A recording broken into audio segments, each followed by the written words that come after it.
이 방송은 짧게 한 작품에 대한 리뷰만 듣고 싶은 분들을 위한 요약본입니다. 전체 방송에는 더 풍성한 내용이 담겨 있으니까요. 책플릭스 채널을 확인해 주세요. 자, 여행병 치유하기 위한 작품 저희 지난주에 많이 소개해드렸죠. 네. 대책 없이 요르단 하면 딱 여행이 떠오르긴 하는데 네. 이번 주에는 그래서 또 다른 특징을 뽑아봤어요. 사실 책디도 지금 두 남자의 케미가 있는 버디물, 브로맨스물 이런 거죠. 남자 둘이서 꽁냥꽁냥 케미가 넘치는 이야기다. 이런 게 많아요, 세상에. 엄청 많아요. 뭐 동서양 가리지 않고 영화, 드라마, 맞아요. 장르도 가리지 않고 뭐 당장 떠오르는 거면 라디오스타, 뭐 파이트 클럽, 최근에 불안당 최근까지는 아닌가? 셜록 뭐 이런 것도 사실 다 그렇죠. 하다못해 동물 1, 사람 1로 구성된 버디물도 상당히 그렇지. 많습니다. 예. 어쨌든 이 장르를 불문하고 두 남성 케미가 좀 살아나면 저희가 보통 브로맨스물이라고 부르잖아요. 그렇죠. 오늘 제가 소개할 작품은 그 중에 하나인 미국 드라마 화이트 칼라라는 작품입니다. 네. 네, 이게 2009년부터 2014년까지니까 끝난 지도 벌써 꽤 오래된 드라마예요. 네. 그래서 총 6개 시즌이 방영이 됐고 오, 화이트 시즌이 칼라. 많아요. 그렇죠. 근데 좀 그 에피소드가 많진 않아요. 하나당. 아. 한 10개 정도에서 왔다 갔다 하고 마지막 시즌 같은 경우는 6개로 딱 음. 압축적으로 끝나고 영화 캐치미 이프 유 캔이라는 영화 많이 네. 보셨을 네. 거예요. 아, 천재적인 너무 사기꾼을 재밌었죠. 뒤쫓는 FBI 요원 이야기인데 이게 톰 행크스랑 레오나르도 디카프리오가 연기를 했었죠. 화이트 칼라는 쉽게 얘기하면 그 뒷얘기라고 보시면 돼요. 자, 뒷얘기? 뒷얘기라면 뭐냐? 변장과 연기에 능하고 도둑질은 물론이고 돈도 위조하고 예술작품도 위조하고 사람도 되게 잘 다룰 줄 아는 천재적인 사기꾼. 이게 이제 캐치미 이프 유 캔에서 레오나르도 디카프리오가 그러니까요. 연기했던 사기꾼이죠. 음. 이 사기꾼 캐릭터가 비슷한 게 이제 닐 카프리라는 주인공이 있어요. 이 친구가 이제 천재적인 사기꾼인 거죠. 시즌 1이 시작을 하면 이미 교도소에 있어요. 잡혔어. 감옥에 간 다음에 이제 네. 그 근데 후 이야기. 이제 탈옥을 시도해요. 왜 탈옥을 하냐면 면회온 여자친구가 그만 만나자고 하는 거야. 그 여자친구 야, 잡기 이거- 위해서 약간 군대 타령하는 뭐 그런 영화에서 이런 그치. 거 많이 봤는데. 그래서 잡기도 힘든 이 사기꾼이 탈옥했어. 자, 그러면 누가 나서야 될까요? 교정본부? 아니, 아닌가? 처음에 잡은 사람을 어. 부르게 되는 거지. 아. 네. 이 사람을 잡은 사람. 그래서 얘를 제일 잘 브로맨스물이니까 아는 그렇죠. 사람. 브로맨스물이니까 주인공이 두 명이잖아요. 바로 닐 카프리를 잡아놓은 FBI 요원이 있습니다.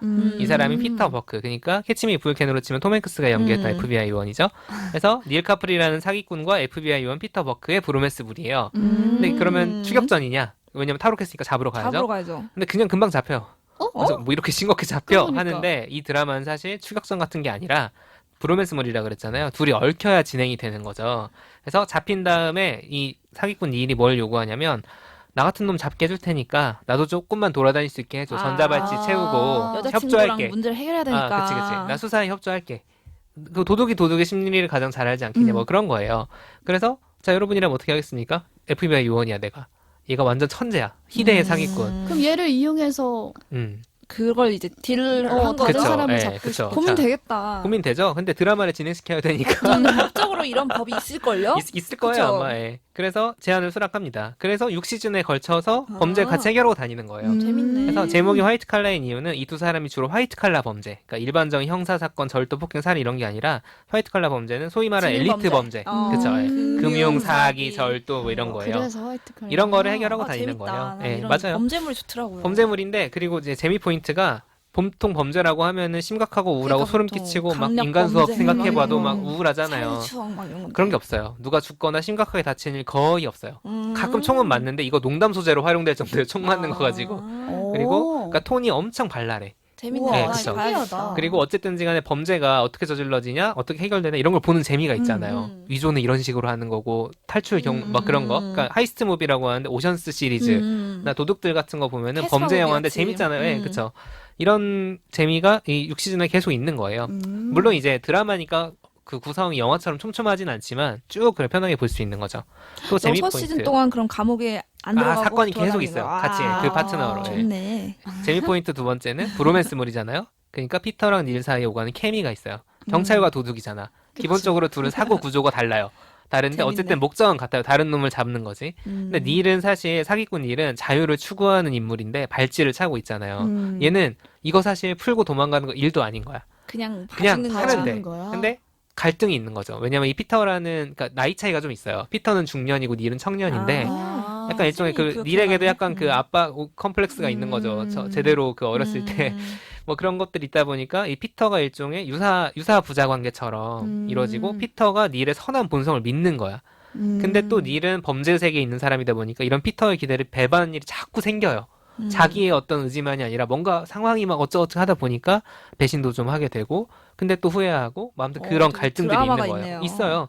그러면 또 이제 피터 입장에서 내가 너를 얼마나 믿었는데 나한테 이러니 어. 이럴 수 있잖아. 그러니까 서로 상처받고 한바탕 하고 아무튼 이 유사 부자 관계 난리 부를 수가 있는 브로맨스가 거예요. 있는 예. 거. 브로맨스가 약간 애매하네. 부자맨스. 근데 어쨌든 기본적으로 브로맨스물이 이 감정의 교감이 되게 재밌어요. 그러네요. 그리고 이런 갈등이 없을 때는 둘이서 막 주고받는 농담이 되게 사람 피식피식 웃게 만드는 뭐 그런 엄청 막 박장대소하고 이런 건 아니지만 어쨌든 재밌게 볼 수 있고 조연들이 되게 매력적이에요. 제가 지금 스토리 설명을 특별히 안 드리는 게 매번 범죄가 있고 그걸 해결하고 아무튼 그런 식으로 가다 보니까 막 크다란 스토리 라인이 있다기보다는 뭔가 진행은 되긴 돼요. 이 일이 결국 어떻게 될 것인가로 가는 길이잖아요.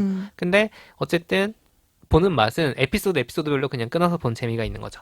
조연들이 재밌는데 대표적인 사람 하나만 꼽자면 닐과 같이 범죄의 세계에 있는 모지라는 캐릭터가 있어요. 뭐지? 네. 모차르트라는 자기를 모차르트라고 스스로 그 칭하는데 모지. 그래서 모지라고 애칭이야.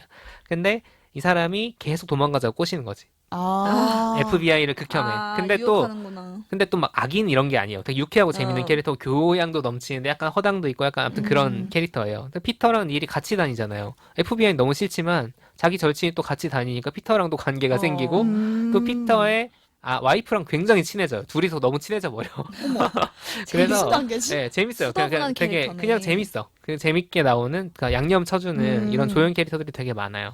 그래서 이런 여러 가지 재미 포인트들 사이로 뭐 범죄도 막고 또 연애도 막 하고 고민도 하고 왜냐면 이렇게 쭉 6시즌이 가는데 뭐 엄청 의미가 있거나 메시지가 담겨 있거나 하진 않지만 그리고 좀 작은 제작사에서 만든 거라 만듦새가 살짝 엉성하긴 해요. 보면 특히 CG 같은 거 나올 땐 약간 못 볼 수준이기도 하고 헐거운 느낌도 좀 있는데 그래도 정말 마음 표현이 볼 수 있는 그리고 브로맨스를 마음껏 느낄 수 있는 작품이다. 그리고 세계 곳곳에 도시가 나와요. 또 이런 다니면서 그렇죠. 지능범죄 지능범죄 특징이죠. 그쵸, 예. 뭐 그런 것도 재밌고 그리고 이제 혹시 잘생긴 남자 배우를 좋아한다 매우 추천합니다. 누가 잘생겼? 닐? 둘 다 잘생겼어요. 네, 둘 다 너무 잘생겼어. 그래서 브로맨스로는 뭔가 거의 브로맨스 화이트 칼라 치면 아마 되게 많이 나올 거예요. 네, 완벽합니다. 그래서 뭔가 좀 이 대책 없이 요르단 같은 책을 보면서 여행에 대한 생각을 해볼 수도 있지만 이런 남자 둘이 벌이는 재밌는 일에 대한 이야기도 볼 수 있다. 그래서 화이트 칼라라는 작품을 추천해봤고 안타깝게도 이게 왓챠 플레이에 있었는데 사라졌습니다. 그리고 그러면 어디서 넷플릭스에 봐요? 없어요. 여기서 우리의 만병통치약인 네이버 시리즈에 있습니다. 네이버 시리즈 최후의 보름. 만화 없으면 찍고 글로 있는데. 가라. 되게 조용한 야, 강자네요. 충격적이야. 네이버 시리즈 다 모든 게 갖고 있다. 있어. 네. 왜냐면 이 화이트 아무도 칼라가 모르는데. 저는 이제 실시간으로 봤거든요. 근데 이게 인기가 많았어요. 실제로 방영 당시에는 꽤 인기가 있었어요. 물론 이제 뭐 이야기가 엄청 대단하진 않지만 그 뭔가 좋아하는 문법으로 한국 사람들이 오히려 이게. 펼쳐지니까 인기가 좀 있어가지고 네이버 시리즈에서 챙겨 놓은 게 아닐까. 그 캐치미 이프 캔에도 보면 크리스마스였나요? 도망 다니는 입장에 있는 디카프리오가 네. 전화를 계속 걸어요. 자기도 주변에 아무도 믿지 못하고 그 크리스마스 같은 날에 전화할 가족이나 친구 한 명도 없는 거예요. 그러니까 얘랑 얘를 잡으려고 혈안이 된 이 톰 행크스가 맡은 캐릭터에게 전화를 거는 거예요. 그래서 서로 둘 다 그 외롭게 있는 거예요. 그 흥겨운 날에 만날 사람도 없이. 그래서 그걸 서로 알아. 너도 나 말고 전화할 사람도 없잖아. 이러면서 막 그쵸. 둘이 티격태격하는데 그게 되게 애정이 말 그대로 브로맨스. 서로 유대감이 막 형성되면서 좀 되게 이런 환상은 비현실적일 수 있지만 그런 분위기를 막 자아내는 거예요. 그래서 둘이 같이 나오는 씬은 정작 거의 없어요. 사실 맞아, 계속 쫓아다니니까. 쫓기는 관계이기 때문에 근데 마치 둘이 어떤 여정에 같이 가는 것처럼 맞아요. 그런 느낌을 주는 게 작품에서 같이 재밌었죠. 소개해 주셨길래 저도 재밌게 봤던 기억이 나서 항상 쌍으로 묶여 다녀요. 화이트 칼라를 소개하기 위해선 캐치미 이프 캔을 당연히 볼 수밖에 비슷한 없죠. 정의 장르와 왜냐면 캐릭터니까. 시간적으로도 이어지는 얘기가 그렇죠. 돼버리니까. 책플릭스.